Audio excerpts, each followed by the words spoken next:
Joining us now here on the Hill, Democratic Congressman from the state of North Carolina, frequent guest here on the Hill, Congressman Wiley Nickel. Congressman, thanks for being back with us. So great to be with you from the great state of North Carolina. Yes, from your home state, indeed. So talk to me here, Congressman, because Kamala Harris didn't do anything for 5 days, hasn't really said anything publicly today. Why? Well, I think you're seeing her right now. She's got a bus tour going through Georgia, rural counties. You know, that's where this election is going to be won or lost, especially in states like North Carolina and Georgia. So she's out there. She's talking to voters. She's talking about the kitchen table issues that matter to them. And you look on the other side and you see Donald Trump and his Project 2025 plans totally out of touch. But is she though? But is she though? I mean, like. But is she, though, Congressman? We haven't seen her since Thursday night. It's not like this is a race for the next 69 months. It's a race for the next 69 days. And she's gone 100 hours without showing up since the D-N.C. Well, yeah, I think the way this race is shaped up is totally different. We've never had a candidate for president who's started, this late in the game. So she's doing the stuff she needs to do, and it's working. She is ahead.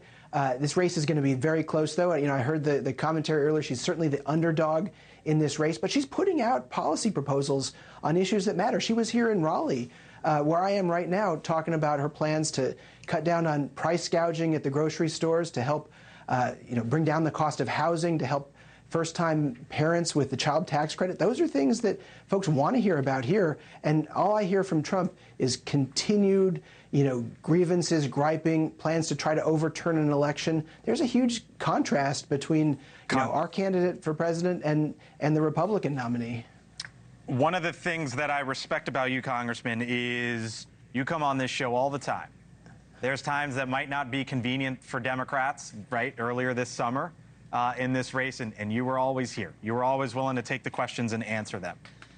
I could not imagine a scenario, Congressman Wiley, in which you would give an interview with someone sitting next to you. Why is she doing it with Tim Walz? I think it's great. I think the more you hear from them, the better. No, like your chief of staff's not sitting next to you at this interview. Well, but I'm a member of Congress. You don't run as a ticket. She runs as a ticket. And folks, I think the more folks get to know Tim Walz, the better we do. I'm incredibly impressed with, his speech at the D-N.C. and, the just amazing energy and joy he's bringing to the race. Why wouldn't you want to have that with you? But I have a partner too. If you ever want to bring my wife on, I would love to bring her on with me. Shouldn't we hear from Kamala Harris herself, though? Right? And it's the first time she's ever done this.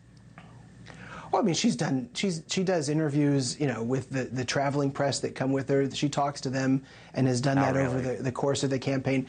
But, it's a sit-down interview. That's, if you want a sit-down interview, you're going to get one. They're going to get to ask her all the questions they want. I think it's CNN. But she's going to do tons more of it. The American people will get to hear from her, and hopefully they're going to get to have two debates. I know Donald Trump doesn't want to have, her mic on when he's talking. That's where I see that one. But I think that's just as equally important to talk about, the need to get, both candidates in front of journalists who are going to ask questions and debates. And I think with Trump, too, if we're going to be fair, he's a guy who can't answer real questions from normal voters. I would challenge him to go and do a town hall meeting where he talks to Democrats and independents and moderates, because he can't answer those questions. He's a convicted felon. Look, I'm not sticking up for Trump here, him or his policies, but there's a clear difference between how he's approached this campaign and how she's approached it. I mean, just earlier this week, he was out taking questions in Virginia, taking questions in, answering questions in Michigan. Anyways, let me ask you this. Georgia, what gives you hope that it's actually in play, Congressman? You see the numbers. You know how hard it is for Democrats to win that state. Why do you think it could be back-to-back? Well, I think we have a proven record of success in Senate races, in the presidential election in Georgia, certainly in North Carolina, too. And the question folks should be asking is, where is the map? If you're talking about Florida, getting added to this list, it means real good things for Kamala Harris. If you're talking about Virginia and other states getting added, that's real bad. But right now, we are at a place where we weren't here, 40 days ago, where we're talking about a candidate winning in Georgia, winning in North Carolina. Well, very close in Georgia. And at the end of the day, very close, these races are going to come down to turnout, and that's what this bus tour is about. It's making sure people understand what's at stake in the election and motivating them to get out and vote. Thank you for watching, and make sure you go to joinnn.com to find NewsNation on your television provider.